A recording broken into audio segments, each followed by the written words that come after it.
What's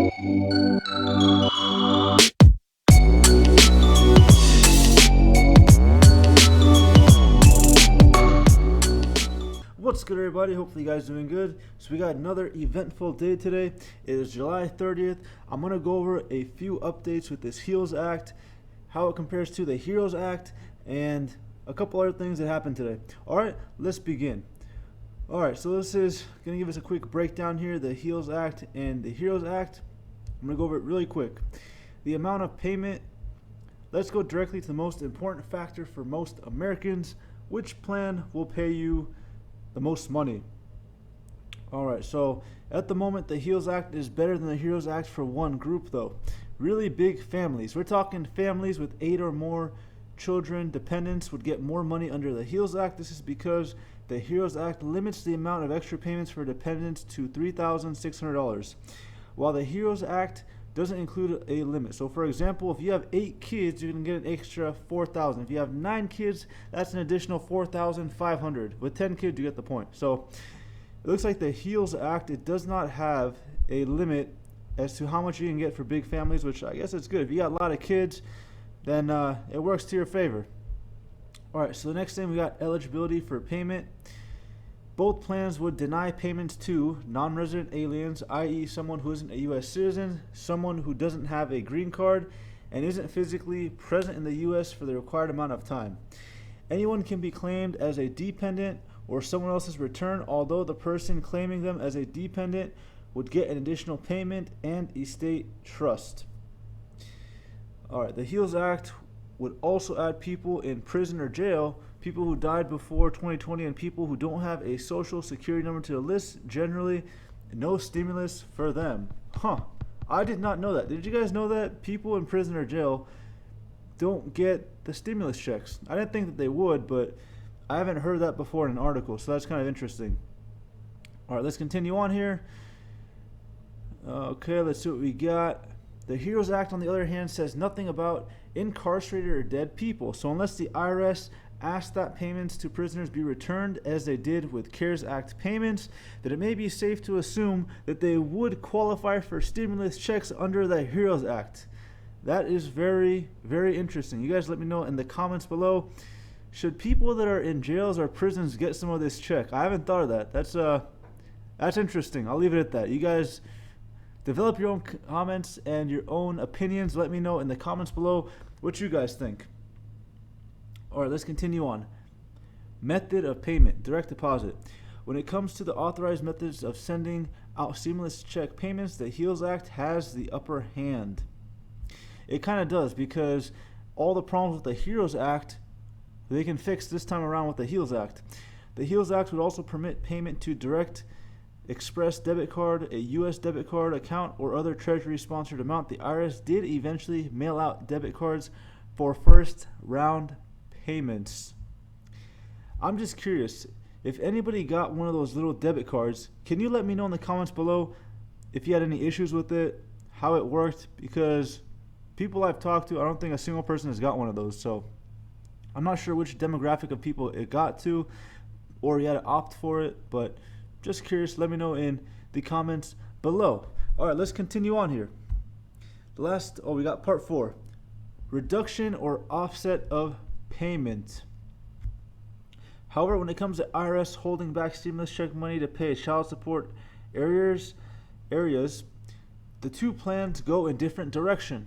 Under the HEALS Act, if you owe child support, the IRS would be allowed to take some or all of your second round stimulus check to pay for it, as it could with the first check.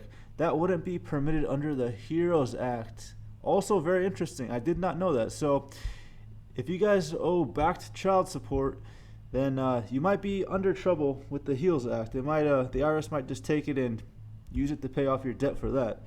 That's interesting. Keep that in mind. Modification of the CARES Act. This is the last part of it. Okay, the HEROES Act would...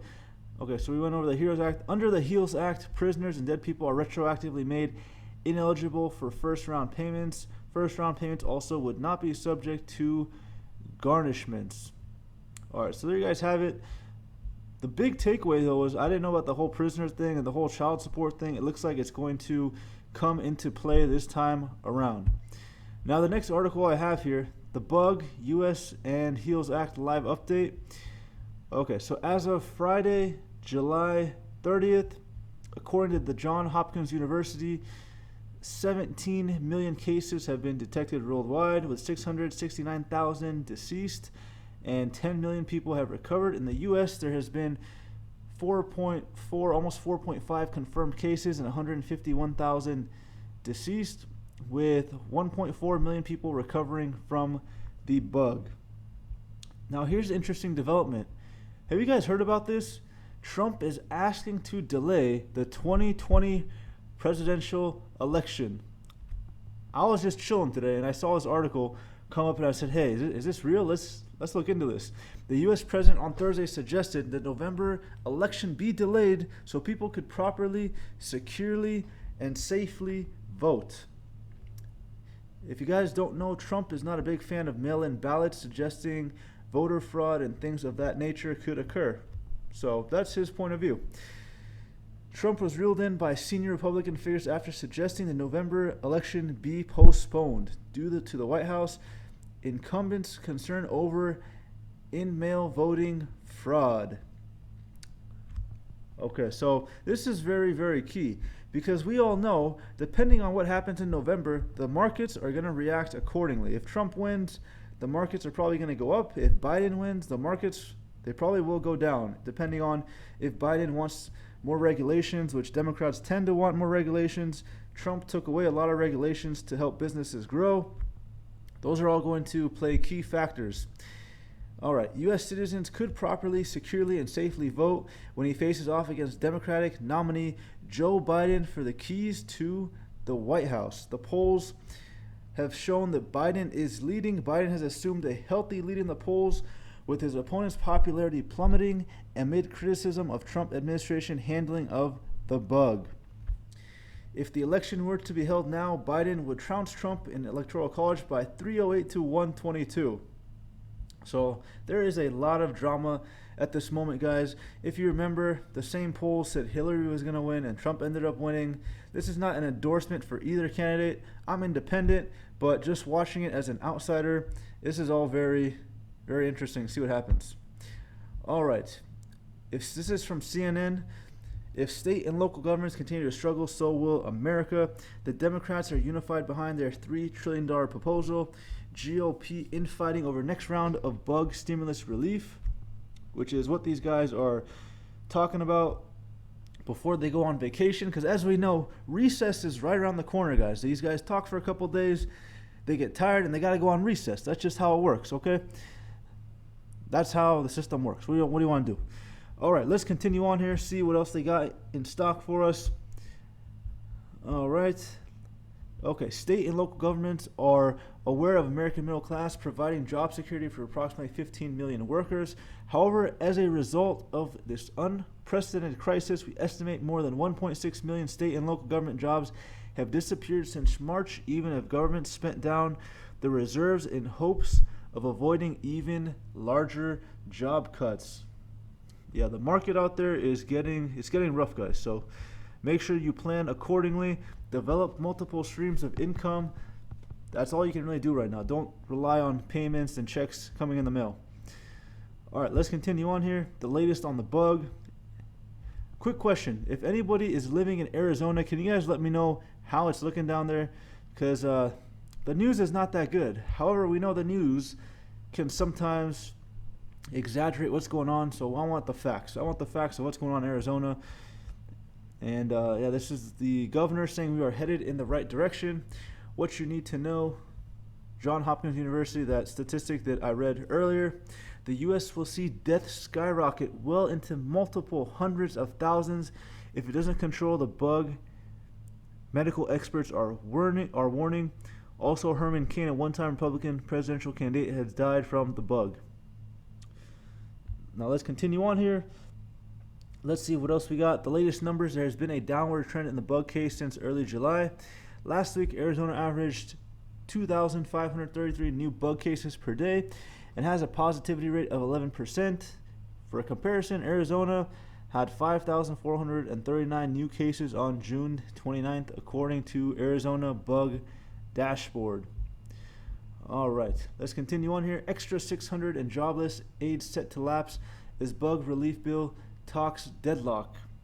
See, guys, this is why you cannot rely on anyone else giving you your checks, because at any point you can get cut off, as we can see here, and you're back to trying to figure out what you're going to do. Extra 600 that people were getting for the unemployment is at this point gone. It's done, unless they come to an agreement in the new bill in which they include it. But at the moment, it looks like they just can't agree right now. One side wants 1 trillion, one side wants 3 trillion, and we're gonna have to wait and see what happens, if anything happens. All right, so from Forbes, this is also published today. Why the next stimulus check will not be higher than $1,200. So as you guys have been hearing, Trump has been saying over and over again that Trump suggests a higher stimulus check amount. He said we might see more than $1,200. He continued, I'd like to see it be very high because I love the people. I want the people to get it. You know, the economy is going to come back. We had tremendous job numbers. As you know, it was just announced. We had great retail sales numbers. So this is all coming back. We had the greatest economy we've ever had, and we will close it up because, you know, we had to do it to save millions of lives, but now we're bringing it back, and it's going to come back better than ever. So at the moment, we kept hearing this $1,200 number. He's saying he wants more. So who knows? Maybe both sides come to an agreement, and then Trump comes swooping in the last minute, makes this number $1,500, $1,400, $2,000 to help boost his numbers, seeing that he's behind in the election according to the numbers. It's a possibility, guys. We live in crazy times. From the Washington Post, this recession is already deep. If Congress fails to act, a lot of damage could be permanent. The recovery looked promising in June, but it has stalled in July. Many economists urge Congress to go big on this next relief package. Yeah, I mean, I don't personally know anybody who is really having a difficult time right now, but the numbers show that a lot of people are struggling, and it's only a matter of time before something has to get passed, or else people are going to really be struggling. So they got to do something. And let me see if we have any information here. Oh, also, too, the vaccine is still months away. There's a growing consensus among economists. The best tool a nation has to prevent a long, ugly downturn is for Congress to go big. Let's see here. Out of 25 economists, 20 urge Congress to pass a stimulus of $2 trillion or more, though the Republicans, they want roughly a $1 trillion package. Okay, so that's all we can get from here. Let's move on here. The HEALS Act would include benefits beyond another payment. If passed, the HEALS Act could offer a $1,200 stimulus check along with other benefits. Here are other incentives proposed to offset the worst financial effect of the bug. All right, let's continue. Let me see. Okay, so here's some, I like numbers, guys. Okay, numbers are good because numbers don't have a bias. It's just the numbers. Now, how they get the numbers, that could be a bias. But that's a story for another time, and I'm not a storyteller. So let's continue. New jobless claims for the week ending with July 25th tallied 1.43 million, which is up about 12,000 from the previous week. All right, let's continue on here. Why we think a second check will pass. The CARES Act authorized payments of up to $1,200 per eligible people. The HEALS Act, meanwhile, called for $1,200 but for more people. The White House also supports another round of checks, which makes this likely part of the final bill. Unemployment numbers, as we've been saying, are continually going up for the most part. Some weeks they go down, but it looks like at the moment they're going up. Employee retention tax credit would help the workers, which I think is part of the HEALS Act. They're trying to discuss that. That's more of a Republican-pushed incentive to have that aspect passed. All right, let's continue on. Now, I'm going to shift here to the stock market really quick because those were the main update with the HEALS Act. Today, the markets were down, but not by much, guys. I mean, we have come a long way from where we were at, and the market is starting to stabilize at this point. We're going to have to wait and see, but it looks like we're pretty stable right now unless something comes up again. Looks like we're moving in the uptrend right now. That's just what I'm saying. Dow and S&P 500 sink after economic data deluge. All right, let's continue. See what the information is here. U.S. stock markets end mixed after starting the day decidedly lower. They recovered some of their losses throughout the session, but the Dow still down 0.9% or 226 points, and S&P fell 0.4%. At its low, the Dow dropped nearly 550 points. The biggest decline were in energy as oil prices fell and basic materials sector. This is why it's so important that if you do invest, after talking to your CPA and after doing your research, you decide to invest, you need to diversify. Imagine if you had all of your eggs in the energy basket and then energy fell. Well, guess what? Your entire portfolio is going to drop. But if you can diversify, have consumer items, have telecommunications, technology, whatever else you think is going to be good, well, you can help to mitigate against these losses by the oil sector, or energy, I should say. That's why you diversify.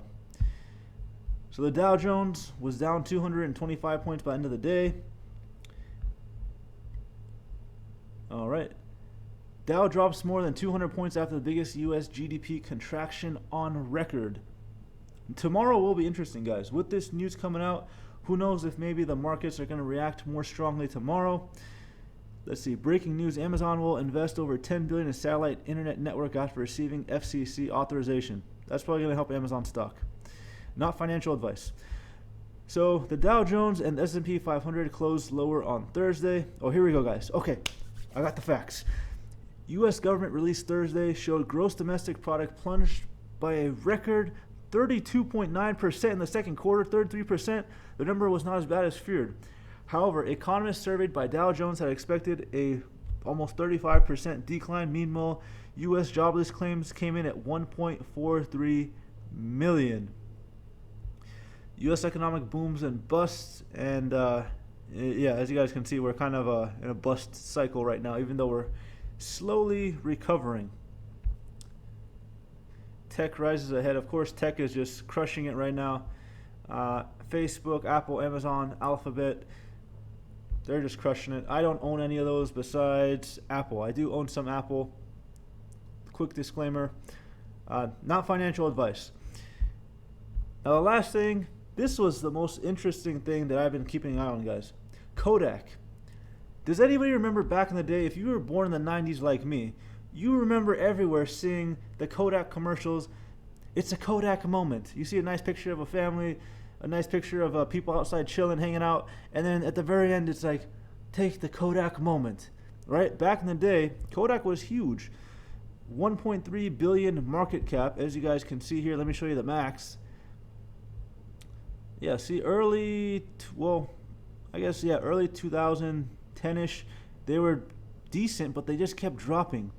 Now look at this. This is what's crazy, guys. Kodak was at $2 a share, right? And then on Tuesday, Trump announced that they're going to have some type of deal for pharmaceuticals and all that good stuff. And look at this. Skyrocket. $7. Let's do the math, guys. Like I said, I'm not a math guy. If you guys want a math guy, this is the wrong channel. I'm not a math guy. But, here we go. Yes, okay. I had it. So from $7 to $33, here we go. 318% increase in one day. Absolutely crazy, right? However, as we can see here, let me go to my handy dandy chart. Kodak dropped 10% today. So as quickly as it's going to go up, it may just as quickly drop. That's why you got to be careful. I do not own Kodak, but I guarantee you people who knew this was going to happen, that they were going to pass a deal with Kodak, they put a lot of money here, but it was at $2, and now they made a very, very nice profit. But hey, that happens when, let's just leave it there. I was going to go on a tangent, but let's just leave it there, guys. So there you have it. That's kind of what's been going on today. And tomorrow, I'm going to keep my eyes open. If something comes up in the morning, I will get a video for you guys. Because right now, it seems like every hour there's something going on. There's some meeting, there's some announcement. And we just got to wait and see which direction things are headed. Alright, guys. That's going to be this video. As always, if you're not subscribed, you want to subscribe. And if you like the video, don't forget to like. Until next time, peace. Oh, also, check out my Twitter. I've been very active. The fun never ends on Twitter. All right. Peace.